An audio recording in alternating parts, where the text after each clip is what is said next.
Hello Libras, मैं हूं किरण शाहपुरी और इस वीडियो में हम देखेंगे कि 2024 के नेक्स्ट 4 मंथ्स दैट इज़ मई, जून, जुलाई, अगस्त आप लोगों के लिए कैसे रहेंगे। तो देखिए, इन 4 मंथ्स के लिए सबसे पहले कार्ड्स हैं night of swords reverse and the outsider. और ये कार्ड्स कहते हैं कि इन 4 मंथ्स की स्टार्टिंग में आप थोड़ा सा स्टक महसूस कर सकते हैं। अब देखिए, इस चीज़ को सुन के आपने परेशान नहीं होना है, क्योंकि मैंने आपको वीडियो की स्टार्टिंग में बताया था कि टैरो गाइडेंस के लिए ज़्यादा होता है। It's like a Google map. अगर आपको लगता है कि भाई इस रास्ते से ट्रैफिक जाम ज़्यादा मिलेगा, आप स्टक हो सकते हैं, तो आप दूसरा रास्ता ले सकते हैं और आप उस ट्रैफिक को अवॉइड कर सकते हैं। तो इस रीडिंग को आपने सिर्फ और सिर्फ गाइडेंस के जैसे लेना है, गूगल मैप की तरह से लेना है। तो यहाँ पे देखिए, फिर से मैं कहूँगी, ये कार्ड्स कहते हैं कि थोड़ा सा आप स्टक महसूस कर सकते हैं। इसके रीज़न सब लिब्रास के लिए डिफ़र करेंगे, लेकिन नाइट ऑफ सोर्ड्स का कार्ड ट्रैवल की बात करता है, आगे बढ़ने की बात करता है, व्हीकल खरीदने की बात करता है। यहाँ पर बहुत लॉजिकली, बहुत माइंड से चीज़ों को डील करने की बात करता है। अगेन एक मूवमेंट की बात करता है, चेंजेस की बात करता है, इनफैक्ट सडन चेंजेस की भी बात करता है। तो इन्हीं चीज़ों को लेकर एक स्टक एनर्जी ज़्यादा रहती हुई दिख रही हैं। कुछ लिब्रास के लिए सिंपली हो सकता है आप ट्रैवल करना चाह रहे हैं, नहीं कर पा रहे हैं। कुछ के लिए हो सकता है आप कोई व्हीकल खरीदना चाह रहे हैं, उससे रिलेटेड इश्यूज मसले हो रहे हैं। कुछ के लिए हो सकता है कि बहुत स्पीड से, बहुत तेज़ी से आप आगे बढ़ना चाह रहे हैं, अपने गोल, अपने मकसद को अचीव करना चाह रहे हैं। अब देखिए, यहाँ पे सब लिब्रास का गोल मकसद डिफ़र करेगा। कुछ के लिए रिलेशनशिप गोल हो सकता है, कुछ के लिए शादी गोल हो सकता है, कुछ के लिए प्रोफेशनल फ्रंट में वो एक मकाम को हासिल करना गोल हो सकता है, कुछ के लिए मनी फाइनेंसेस गोल हो सकते हैं। तो देखिए, जो भी मेरे माइंड में आया मैंने कहा। जो भी आपका गोल है, आप उसी से रिलेटेड बहुत तेज़ी से आगे बढ़ना चाह रहे हैं और उतनी तेज़ी नहीं मेंटेन कर पा रहे हैं, उतनी तेज़ी से आगे नहीं बढ़ पा रहे हैं। या तो आप ओवर लॉजिकल हो रहे हैं, या फिर लॉजिकल होना चाह रहे हैं, नहीं हो पा रहे हैं। डीपर लेवल के लिए आउटसाइडर का कार्ड एक रिजेक्शन की भी बात करता है। अब देखिए, ये रिजेक्शन भी सब लिब्रास के लिए डिफ़र करेगा। कुछ के लिए हो सकता है कि आप कोई दरवाज़ा बंद कर रहे हैं। अब यहाँ पे भी देखिए, रिलेशनशिप से रिलेटेड हो सकता है, पर्सनल फ्रंट से रिलेटेड हो सकता है, प्रोफेशनल फ्रंट से रिलेटेड हो सकता है कि आप कोई चीज़ को बंद कर रहे हैं, कोई दरवाज़ा इनफैक्ट मैं कहूँगी बंद कर रहे हैं। क्योंकि इस कार्ड में लिटरली एक गेट है, उस पर ताला लगा हुआ है। और कुछ के लिए हो सकता है कि कोई इंसान आपको किसी चीज़ के लिए मना कर रहे हैं, या फिर एक रिजेक्शन आप महसूस कर रहे हैं। अब देखिए, ये भी सब लिब्रास के लिए डिफ़र करेगा। कुछ के लिए हो सकता है अगर आप जॉब इंटरव्यू के लिए जा रहे हैं तो आपको एक्सेप्टेंस नहीं मिल रही है या अप्रूवल नहीं आ रहा है। और ये सिर्फ और सिर्फ इन 4 मंथ्स की स्टार्टिंग की मैं बात कर रही हूँ, यानी कि हम कह सकते हैं मई एंड मिड ऑफ जून, या फिर स्पेसिफिकली में।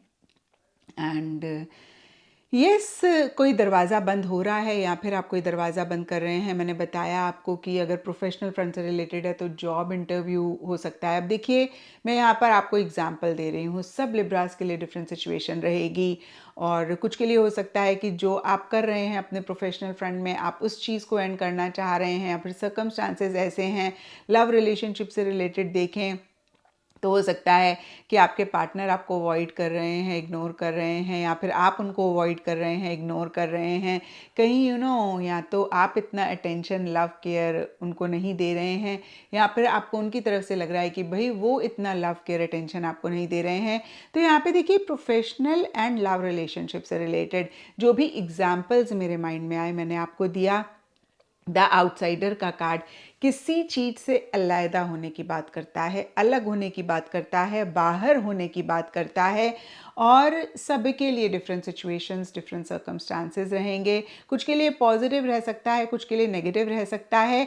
लेकिन जो भी हो, इसी की वजह से या फिर अदरवाइज भी जितनी तेज़ी से आप आगे बढ़ना चाह रहे हैं, उतनी तेज़ी नहीं मेंटेन कर पा रहे हैं। कुछ के लिए हो सकता है सडन चेंजेस हुए हैं जिनको आप एक्सेप्ट नहीं कर पा रहे हैं। कुछ के लिए हो सकता है चेंजेस आप चाह रहे हैं, लेकिन चेंजेस उतनी स्पीड से नहीं हो पा रहे हैं। और मैंने अभी आपको बताया भी कि ट्रैवल करने से रिलेटेड, व्हीकल लेने से रिलेटेड भी इशू, मसले इस टाइम पीरियड में रहते हुए दिख रहे हैं। And mid of these 4 months के लिए 10 of swords reverse and moment to moment के कार्ड कहते हैं कि आप बहुत संभल के चल रहे हैं। देखिए इस कार्ड में जो फिगर हैं वो बिल्कुल बैलेंस बना के आराम आराम से चल रहे हैं और ऐसी ही आपकी भी एनर्जीज़ हैं।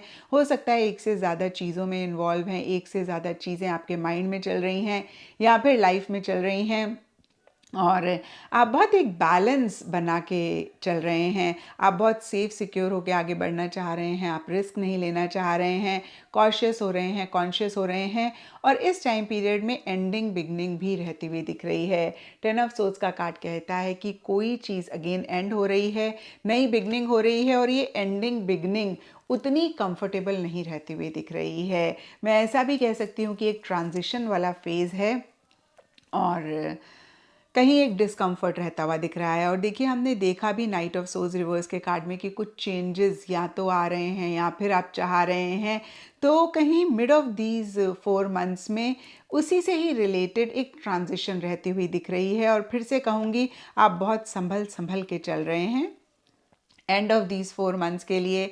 यहाँ पे लेटिंग गो एंड स्टार के कार्ड्स कहते हैं कि जो भी चीज़ आपको सर्व नहीं कर रही थी, बॉदर कर रही थी, परेशान कर रही थी, उसको या तो आप लेट गो कर रहे हैं या फिर सर्कमस्टांसेस सिचुएशन की वजह से वो लेट गो हो रही है और एक बहुत ही पॉजिटिविटी आती हुई दिख रही है। तो फिर से देखिए एक लेटिंग गो वाली एनर्जी ज़रूर हैं। कभी कभी क्या होता है ना, किसी चीज़ के साथ हमारी बहुत एक अटैचमेंट होती है और हमें ऐसा लगता है कि इस चीज़, इस इंसान, इस जगह या फिर इस माइंडसेट के बगैर हम रह ही नहीं सकते हैं, हमारे लिए पॉसिबल ही नहीं है। वो सिर्फ और सिर्फ एक थॉट होता है, हमारा मानना होता है, वो रियलिटी नहीं होती है। अब देखिए कुछ के लिए ये भी हो सकता है कि उसी चीज़ को अगर आप लेट गो कर रहे हैं तो कहीं लेटिंग गो एक परेशानी नहीं लेकर आ रही है, क्योंकि लेटिंग गो के ऊपर स्टार का कार्ड है तो एक पॉजिटिविटी ही लाती हुई दिख रही है। तो कुछ के लिए इसी तरीके से किसी चीज़ को आप लेट गो कर रहे हैं या फिर कोई नेगेटिव चीज़ है जो आपको परेशान कर रही थी, बॉदर कर रही थी। अगेन ये भी सब लिब्रास के लिए डिफ़र करेगा। कुछ के लिए जगह, connection, thought process, belief system कुछ भी हो सकता है। और देखिए अच्छी बात यह है कि ये लेटिंग गो वाली एनर्जीज स्टार का कार्ड कहता है एक पॉजिटिविटी लेकर आ रही हैं, एक उम्मीद जागती हुई दिख रही है। पीछे किसी भी चीज़ को लेकर अगर आपने उम्मीद खोई थी, आप मायूस हुए थे, तो एक डायरेक्शन मिलती हुई दिख रही है, क्लैरिटी आती हुई दिख रही है। आपको समझ में आ रहा है कि आगे आपने कौन सा डायरेक्शन लेना है, कौन सी दिशा लेनी है। और दूसरी बात स्टार का कार्ड कहता है कि आपको एप्रिसिएशन, रिकग्निशन मिल रहा है, आप लाइमलाइट में रहते हुए दिख रहे हैं। स्पेशली अगर सोशल मीडिया से रिलेटेड आप का कोई काम है तो उसमें भी आपको एक नेम फेम मिलता हुआ दिख रहा है। और अगर आपका सोशल मीडिया से रिलेटेड काम नहीं है तो जिस भी लाइफ के एरिया पे आप जो भी कर रहे हैं उसी से रिलेटेड आपको एप्रिसिएशन मिल रहा है। देखिए अगर आप सिंपली एक हाउसवाइफ हैं तो भी आपके लव्ड वंस आपको अप्रिशिएट कर रहे हैं जो भी आप कर रहे हैं उसके लिए। एंड अगर प्रोफेशनल फ्रंट में बहुत एक्टिव हैं तो उससे रिलेटेड एक नेम फेम मिलता हुआ दिख रहा है। यहाँ पे स्टार का कार्ड को अगर हम लिटरली देखें, you will be the star, एक सेलिब्रिटी वाली एनर्जीज। अब लिटरली सेलिब्रिटी बहुत सारे लोग बन सकते हैं, कुछ नहीं भी बन सकते हैं, लेकिन जो सेलिब्रिटीज़ को एक अप्रिसिएशन मिलता है आपको वो मिलता हुआ दिख रहा है, चाहे एक सेलिब्रिटी आप बने या ना बने। तो मिड ऑफ दीज 4 मंथ्स बहुत ग्रेट नहीं जा रहे हैं, but end of these 4 months में चीज़ें कहीं बेहतर होती हुई दिख रही हैं। और अगर कोई कन्फ्यूजन है तो उसी से रिलेटेड काफ़ी क्लैरिटी आती हुई दिख रही है, एक होप आती हुई दिख रही है, पॉजिटिविटी आती हुई दिख रही है, आप बेटर फील करते हुए दिख रहे हैं। एंड गाइडेंस है आप लोगों के लिए पैशन एंड प्लेजर का कार्ड है। और देखिए ये कार्ड बहुत क्लियर आपको मैसेज देता है, जिस भी चीज़ को आप बहुत ज़्यादा इंजॉय करते हैं, आप बहुत पैशनेट हैं, आपको एक प्लेजर मिलता है, उसको आप ज़रूर करें। कभी कभी क्या होता है ना, हम सर्कमस्टांसेस सिचुएशन की वजह से बड़े सैक्रिफाइसिंग एनर्जीज़ में आ जाते हैं और जो चीज़ें हम इंजॉय करते हैं हम उनको कॉम्प्रोमाइज़ करते हैं, उनको सैक्रिफाइस करते हैं। और देखिए जब हम ऐसी एनर्जीज़ में रहते हैं तो कभी भी अच्छी चीज़ें हम यूनिवर्स से नहीं अट्रैक्ट कर पाते हैं, क्योंकि सैक्रिफाइस करने में और गिविंग वाली एनर्जीज़ में रहने में फ़र्क होता है। गिव जब हम कर रहे होते हैं तो उसका मतलब होता है हमारे पास बहुत है, यानी कि मेरे पास 10 बड़े ब्यूटीफुल बैग्स हैं, मैंने एक किसी को बैग दे दिया, कोई फ़र्क नहीं पड़ता। लेकिन जब हम सैक्रिफाइस कर रहे होते हैं मतलब एक ही मेरे पास बहुत प्यारा बैग है और वो मैं दे रही हूँ, और जब हम ऐसी एनर्जीज़ में होते हैं तो हम कहीं यूनिवर्स को यही मैसेज देते हैं एक लैक का, और फिर लैक ही हमारी लाइफ में रहता है या हम उसको अट्रैक्ट करते हैं। तो मैं आपको यही कहूँगी, गिविंग वाली एनर्जीज़ में रहें लेकिन सैक्रिफाइसिंग वाली एनर्जीज़ में ना रहें। और बियॉन्ड द पॉइंट जो चीज़ को आप रियली लव करते हैं, इन्जॉय करते हैं, जो आपकी लाइफ में एक हैप्पीनेस प्लेजर लेकर आता है, आप बहुत पैशनेट हैं, उसको आप नहीं कॉम्प्रोमाइज़ करें, उसको आप ज़रूर इन्जॉय करें या फिर उसको आप ज़रूर इम्पोर्टेंस और अहमियत दें। तो ये था लिब्राज आप लोगों के लिए मई, जून, जुलाई, अगस्त 2024 की रीडिंग। और नीचे मुझे कमेंट सेक्शन पे ज़रूर बताइएगा कि ये कितना आपके साथ रेजोनेट किया, कितना आप कनेक्ट कर पाए।